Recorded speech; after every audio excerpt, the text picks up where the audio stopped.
Number one అంటారు. అసలైన number one Guru Kashi university.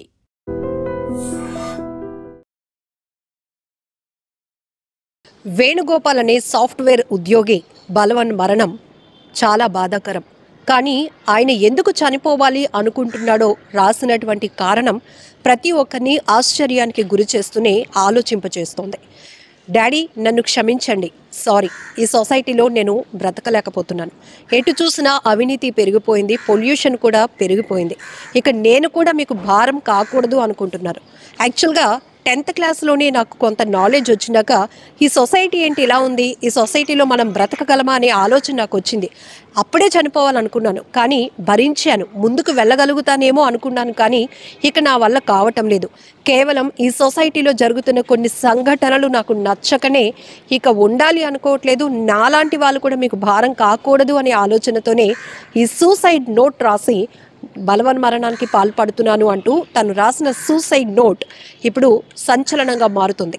So ఈ యువకుడు మణికొండలోని అన్నా వదినతో ఉంటున్నారు. వాళ్ళ పేరెంట్స్ ఎంత కాల్ చేసినా కూడా అబ్బాయి ఫోన్ లిఫ్ట్ చేయకపోతే వాచ్మెన్కి కాల్ చేసి బాబు ఫోన్ లిఫ్ట్ చేయట్లేదు వేణుగోపాల్, ఒకసారి వెళ్ళి చూసిరా అంటే వెళ్ళి చూసేటప్పటికి, కిటికీల్లో నుంచి వెళ్ళి చూసేటప్పటికి అబ్బాయి ఫ్యాన్కి ఉరి వేసుకొని ఆత్మహత్య చేసుకున్నాడు. ఇక్కడ ఆత్మహత్య చేసుకోవడం అనేటప్పటికీ మన ప్రాణాల్ని చాలా బలవంతంగా ఇక చాలు ఊపిరి తీసుకోవడం, బలవంతంగా ఊపిరి తీసుకోవడం అంటే అది చాలా నరకం, అది చాలా భయభ్రాంతులకు గురి చేసే అంశం. సో ఇప్పటి వరకు మనం చాలా సూసైడ్లు చూసాం. వాటికి కారణాలు చూస్తే అనుకున్నట్టుగా ర్యాంక్ రాలేదనో, అమ్మా నాన్న ఇష్టమైనవి కొనివ్వలేదనో, లవ్ ఫెయిల్ అయిందనో, లేకపోతే జీవితంలో ఏమీ సాధించలేకపోయానో, లేకపోతే అనుకున్నట్టుగా ఎడ్యుకేషన్కి సంబంధించి క్వాలిఫికేషన్కి తగ్గట్టు జాబ్ రాలేదనో, లేకపోతే హెల్త్ ఇష్యూస్ వల్ల ఇది భరించలేక ఆత్మహత్య చేసుకుంటున్నాను అనే కారణాలు మనం చూసాం.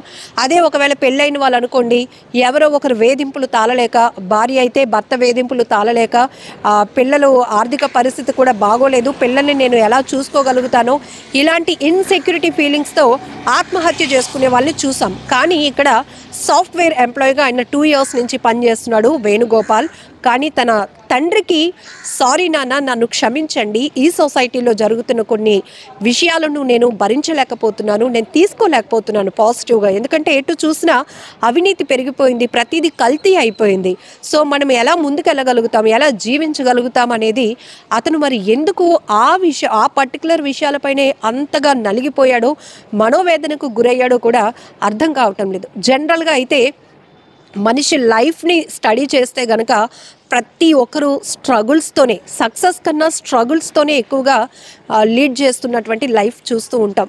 సో ఎక్కడో ఒక హోప్ కనపడుతూ ఉంటుంది, ఎక్కడో ఒక నమ్మకం, ఎక్కడో ఒక చిన్న ధైర్యం, దేవుడు ఎప్పటికైనా మనకి మంచి చేయకపోతాడా, ఎప్పటికైనా మన లైఫ్ మారకపోతుందా, ఎప్పటికైనా మన కష్టానికి తగ్గ ఫలితం రాకపోతుందా అనే ఒక హోప్తో మాత్రమే మనం ఇప్పటి వరకు ట్రావెల్ చేస్తూనే ఉన్నాం. అనేక సమస్యలను ఎదురొడ్డి పోరాడుతూనే ఉన్నాం. ఎందుకంటే ఎక్కడో జరుగుతుంది, ఒక మిరాకిల్ ఉండబోతుంది మన లైఫ్లో అనేది ఒక హోప్ మాత్రమే. కానీ ఇక్కడ ఇతను చాలా బాగా చదువుకున్నాడు, సాఫ్ట్వేర్గా చేస్తున్నాడు 2 years నుంచి. కానీ సొసైటీ పైన బాధ్యతన లేకపోతే అభద్రతా భావం ఎక్కువగా పెరిగిపోయిందా?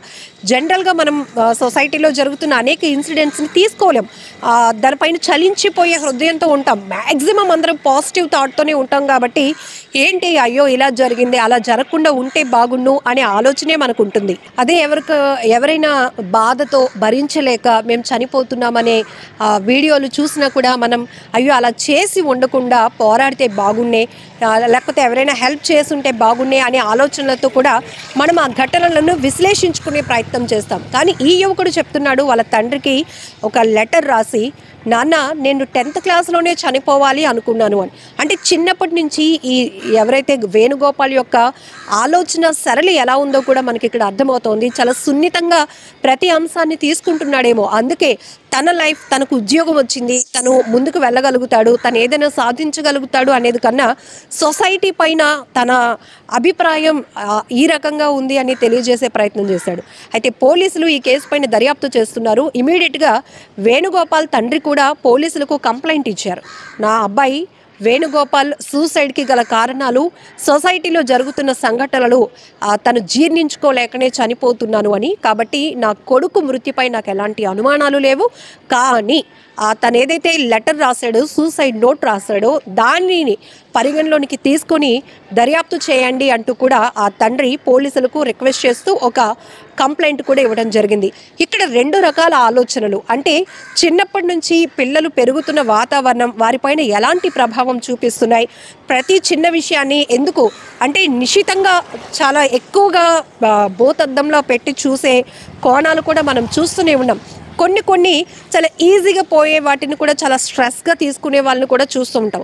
అసలు లైఫ్ అంటేనే ఒక భారం అని, మనం ముందుకు వెళ్ళలేమని, అందరూ బాగానే ఎదుగుతున్నారు, మనం మాత్రమే ఇలా ఉండిపోయామని ఒక అభద్రతా భావం. అయితే ఈ సూసైడ్ నోట్ బయటకు వచ్చిన తర్వాత ఈ వేణుగోపాల్ సాఫ్ట్వేర్ తన బలవన్మరణానికి, ఆత్మహత్యకు గల కారణాలు చెప్పిన లెటర్ బయటికి రివీల్ అయిన తర్వాత ఒక విశ్లేషణ మొదలైంది. నిజమే, ఎందుకంటే తను చెప్పలేక అలా నోట్ రాసి చనిపోయాడు. కానీ చాలా వరకు చాలామంది ఏమీ చెప్పలేకపోతున్నారు. సొసైటీలో మనకి తెలియకుండానే ఒక అన్యాయం జరుగుతోంది. సొసైటీలో జరుగుతున్న కొన్ని అవినీతికి, అన్యాయాలకి మనం బలైపోతున్నాము. ఇందులో అవినీతి ఏ స్థాయిలో ఉందంటే ప్రతి వ్యవస్థలోనూ ఉంటున్న అవినీతి వల్ల సామాన్య ప్రజానికమే బలైపోతున్నారు అనేటటువంటి అభిప్రాయాలు కూడా పెద్ద ఎత్తున నెటిజన్లు కూడా ఈ ఘటనపై ఎలాంటి అభిప్రాయాలు వ్యక్తం చేస్తున్నారంటే, నిజమే అవినీతి విచ్చలవిరిగా పెరిగిపోయింది. ఎక్కడ చూసినా కూడా పొల్యూషన్, అసలు మనిషికి రిలేషన్ అనేది లేదు, స్వార్థమే రాజ్యమేలుతోంది. మనుషుల మధ్య అంతా కూడా మనీ చుట్టూ తిరుగుతున్నటువంటి బంధాలే తప్ప ఎవరిది స్వచ్ఛమైన ప్రేమ కనిపించటం లేదు. ఇలా ఎన్నో కోణాల్లో చూస్తే గనక ఎక్కడా కూడా ఒక ప్యూరిటీ లేదు, సొసైటీలో ఒక క్లారిటీ లేదు అనేటటువంటి అభిప్రాయమే ఎక్కువగా కనపడుతోంది. పిల్లల్ని అంటే చదువుకు తగ్గ ఉద్యోగాలు లేవు, జాబ్స్ రావటం లేదు. వీటి వల్ల కూడా విపరీతమైన ఒత్తిడి ప్రజల్లో ఉంది. పెళ్లి చేసుకోవాలన్నా భయపడే స్థాయిలో యువత వెళ్ళిపోతున్నారు. ఇలా రకరకాలుగా ఇక వృద్ధాప్యంలో అయితే ఎక్కడో సెటిల్ అయిపోతున్నటువంటి పిల్లలు, ఇక్కడ ఒంటరిగా అయిపోతున్నాం. పిల్లలు ఉన్నా కూడా, అందరూ ఉన్నా కూడా ఆస్తులు సంపాదించడానికి మొత్తం శ్రమ పడినా కూడా ఇప్పుడు చివరి దశలో ఎవరు లేని అనాథలుగా మిగిలిపోతున్నటువంటి వృద్ధులు. ఇలా ఏ కేటగిరీని, ఏ జనరేషన్ని చూసినా ఆ జనరేషన్కి తగ్గటువంటి ప్రాబ్లమ్స్ కనపడుతూనే ఉన్నాయి. ఇవి చాలదు అన్నట్టు ఇప్పుడు ఈ వేణుగోపాల్ తన సూసైడ్కి కారణాలు చెప్తూనే అనేక డౌట్స్ని రైజ్ చేశాడు. సొసైటీలో జరుగుతున్నటువంటి కొన్ని ఘటనలు అంటే అవినీతి కావచ్చు, పొల్యూషన్ కావచ్చు, ఇవన్నీ కూడా ఎక్కడ కూడా మనిషి జీవితానికి ఒక క్లారిటీ లేకుండా చేస్తున్నాయి. అందుకే నేను తట్టుకోలేక సూసైడ్ చేస్తున్నాను, నాన్న నన్ను క్షమించండి అంటూ అతను చివరిగా నోట్ రాసి బలవన్మరణానికి పాల్పడ్డాడు. ఈ ఘటనపై మీరేమంటారో, మీ కోణంలో మీ ఆలోచన ఏంటో కూడా, అసలు ఈ అబ్బాయి అనుకున్న ఆలోచన కరెక్టేనా, దానికోసం సొసైటీలో జరుగుతున్న కారణాలతో తను బలవన్మరణానికి పాల్పడి కుటుంబానికి దూరం అవ్వటం, వీటన్నిటిని మీరేమనుకుంటున్నారో కామెంట్ బాక్స్లో మెన్షన్ చేయండి. నిజంగా ప్రస్తుతం ఉన్నటువంటి సమాజం దేనికి ప్రయారిటీ ఇస్తుంది? ఆర్థిక సంబంధాల చుట్టూ మాత్రమే తిరుగుతుంది. మళ్ళీ ఎన్నికలంగానే చాలా విరక్తి కలుగుతాం. మంచి అనిపిస్తుంది కదా, లేడీస్ కూడా ఛాలెంజింగ్ జాబ్స్ చేసినప్పుడు చాలా బాగుంటది. ట్రాఫిక్ అసిస్టెంట్స్ గా నియమించిన ట్రాన్స్జెండర్స్ అందరితో సాల్యూట్ చేయించుకుంటున్నారు. ఫుడ్ డెలివరీ ఇవ్వటానికి వెళ్ళినటువంటి డెలివరీ బాయ్ అనిల్ పై కళ్ళ ముందు